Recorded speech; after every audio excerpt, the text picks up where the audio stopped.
I'm Madeleine Harvey, and thank you so much for hanging out with me today. This video is for you, professional speakers, teachers and preachers, anyone who uses their voice in a professional capacity in which your voice is a crucial component to your work. So if you work in customer service, if you work in healthcare with children, this video is for you. If you notice that your voice gets a little tired, gets a little gravelly, maybe even you lose your voice often, or you're feeling a little sore at the end of your workday, we're going to talk about 4 very common components that can really contribute towards vocal fatigue, and of course, what you can do at home to preserve your voice so that you can keep doing what you do best. So if you like today's video, please be sure to give it a thumbs up or click that subscribe button below. I always feel like I'm tickling y'all when I do that. I would love to see you here more often. So first things first, voice is incredibly dynamic and very personal. Just because we all speak doesn't necessarily mean that we all know how to. And I know that that sounds crazy. But again, voice is really dynamic. And oftentimes the voice ends up reacting to something, in which case we end up feeling that later on. So we're going to go over 4 very sneaky little buggers that can really contribute towards vocal fatigue. But if you notice that you need a more customized experience, then I encourage you to reach out to a speech pathologist or an ENT doctor to help your voice get diagnosed and for you to get that customized care that you may need. So, having said that, let's jump into the video. For crazy little elements that all add up to a big ow feeling in the throat. Number 1 is glottal stops. It is the biggest wreaker of havoc with the voice, often because we don't know we're doing it. Now, a glottal stop is a very concussive, explosive sound where the vocal cords slam against each other, and there's usually a sound that accompanies that. They begin on words that begin with vowels. So if we hit hard on anyway, every day, uh-oh, oh, oh my God, there's a lot of glottal in them stops. And we want to be able to first become aware that that's happening. Because even though we can just think, well, I can pay attention every now and again, we may not know that we glottal stop successively and rapidly. So if you're speaking for about 3 to 5 minutes, there might be anywhere from 20 to 50 glottal stops in that time span alone. And let me tell you, your voice is going to retaliate. You'll notice that it gets tired, it gets dry, it gets gravelly, it gets very fast.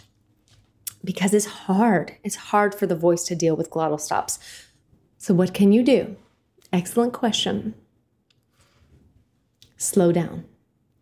Slow down and look at your speaking as a slightly more musical instrument. You want to connect your thoughts and your words as if they are a string of pearls, keeping that breath going. This will at first get your attention as to when glottal stops are happening. If you want to further your practice, I would suggest that you read aloud for about 3 to 5 minutes every day, which is a pretty long time to read aloud. But just practice at your own pace, connecting the words together as a string of pearls. You will notice that, speaking is very musical, very musical. We often take the end of one word and put it at the beginning of the next word, and that is the biggest ally towards ending your glottal stops. So if we have a word like I said, like I said, like I said, like I said, instead of like I said, we want to be very aware that we're continuing that airflow. And I would also suggest that you eliminate from your vocabulary entirely. You don't need it. Find another sound like,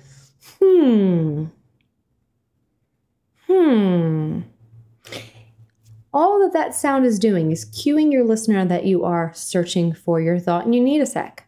That's all that needs. So you can pretty much make whatever sound you want to make as long as it's within reason, because you don't want to go, boo, surprising your listener. But you can soften those glottal stops by eliminating that from your vocabulary. So glottal stops. Answer, slow down and connect your words together like they are all one big word at the end of your phrase. That will help a lot. Number 2, fast talkers. Now this one's tricky. This one's very tricky because the voice is controlled by the nervous system, which means the more amped up you are, the more tense your body is. You can't be amped up and relaxed at the same time. If you're amped up, and let's say you have a high-stress job. Let's say you are an ER nurse, and you have a high-stress job. I would concentrate heavily on breathing throughout the day, just soothing your body as much as you can. Because when you're in high stress, you don't necessarily have the sensitivity to those subtle impulses that the voice needs, and the bigger muscles will jump in and interfere. So meaning you're tensed, so you're going to squeeze or you're going to shout, and you've got to keep your wits about you regardless of what your work is. Okay? So take 5, breathe, or slow down. Slow your speech down. Be more direct rather than I'm just going to throw an entire block of thought at you. Slow down. Concentrate on your speaking in more of a block of thought. So if you're pondering a question, ponder it, ask it, finish it. But don't throw a block of thought at someone. Don't get it out as fast as you need to. And I find that I notice this in conversations because we just tend to be very competitive when we speak, especially if I'm hanging out with the ladies in my family. They'll just talk faster and they'll talk higher and they'll talk louder over each other. So I'll sit and I'll wait. Because, you don't necessarily have to compete. It doesn't always have to be a competition. Slow down. Number 3, this one is a big doozy, and that's the energy falling into the back of the throat. This one's so sneaky for a couple of different reasons. One, I think it's how we were taught to read. So when we associate delivering a thought or delivering a fact, we kind of drop the energy or drop the inflection to make that known. So if we say, see spot run, run spot run, we kind of at the end of the phrase. Which this is very difficult for the voice because the voice is a wind instrument. So it really needs cooperation with us to have the intent to get the sound out and away from us. It will ride the air to do that. But if we're not accustomed to doing that, it just kind of boomerangs. Like we're thinking a thought and we're saying a thought, but then at the end of the thought we're like, hi, how's it going? Hi, how's it going? We just fall back into the back of the throat. And it also doesn't help if you're on the phone a lot because there is an awareness that you don't really have to project your voice. You're just going from here to there. And again, the voice falls back. Hey, what are you doing? You want to come over later? It just gets very in the back of the throat. So what can you do? Ready, aim, communicate. Find an inanimate object in your room, something that doesn't have to be so far away from you. Like I have a little remote, maybe 2 feet away from me, and I'm just going to end my thought on that remote as if I finished it out in front of me.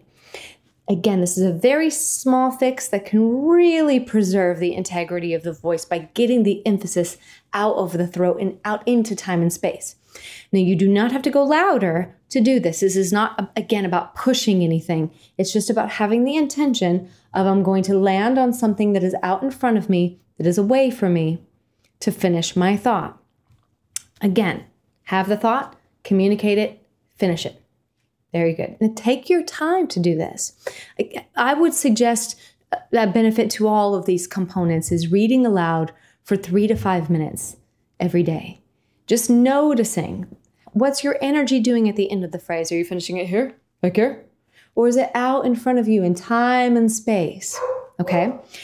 The last one is lazy articulators. Number 4, lazy articulators. We have 8 articulators. I will list them for you now because I enjoy lists. Lips, teeth, tongue, the gum line right at the top of the back teeth called the alveolar ridge, hard palate, soft palate, throat, and nose. All of those are articulators. Now, what do I mean by that? I mean that we send and bounce our sound around those areas to create certain sounds. So if you say t, d, you may focus, or you may notice that there is a focus of air pressure hitting that gum line right at the back of your teeth. T, d, duh, right? Now, when you have an active articulator, it is really helping your voice by giving it something to hold on to. So if we don't have the articulators activated, it's just going to contribute to that energy going into the back of the throat because everything becomes associated with the vowel. And this is something that you can really put into your singing as well, that your consonants can be just as helpful as your vowels can be because they will give your voice something to hold on to, right? Which you don't necessarily have to make everything over-articulated like a Shakespearean actor or over-articulated like aggressive, but play with this. When you're reading aloud for 3 to 5 minutes every day, just notice how speech has a rhythm to it. And that rhythm, your body really uses those consonants to create speed. So for example, right? There is speed about that. If you were telling someone you love them, you would not go, I love you. Love you. No. You would say, I love you. I love you. And you would really hang on to that L until you were good and ready to let it go. Your articulators are the magical element that gives your voice that something to hold on to that will help it get out into time and space. It will also slow your voice down, making your voice a little bit more musical, and also eliminate a little bit more of those glottal stops. As you're reading aloud, spend time with each one of these elements. It doesn't have to all be in one day. Make yourself small goals. Maybe you focus on one and really watch when you speak throughout your day. If you are doing, let's say, glottal stops, and you're just going to take about 2% of that brain capacity and notice, am I glottal stopping? Can I try to say that again? Or can I modify my speech when I'm amongst friends? Or if I'm speaking or if I'm reading? Just that little bit of awareness can really go a very long way, and your voice will thank you for it. But take about 3 to 5 minutes, read aloud every day. And then notice one thing one day and maybe another thing the next day. And then just watch how your voice feels better and better. It's more energized. Your speaking is clearer. You have more rhythm and inflection. Your voice is friendlier. It's more musical, whatever. It could be anything. But the goal is that it feels better at the end of your day. So there you have it, friends. I hope you've enjoyed today's video. If you have, please be sure to give it a thumbs up or click that subscribe button below. I would love to see you here more often. Thank you so much for hanging out with me today. I hope you found the answers that you need. If you need a more customized approach, please consult a speech pathologist or an ENT doctor to get the help that you need for your voice. But thank you for sharing your time with me, and I will see you next time. Bye, loves.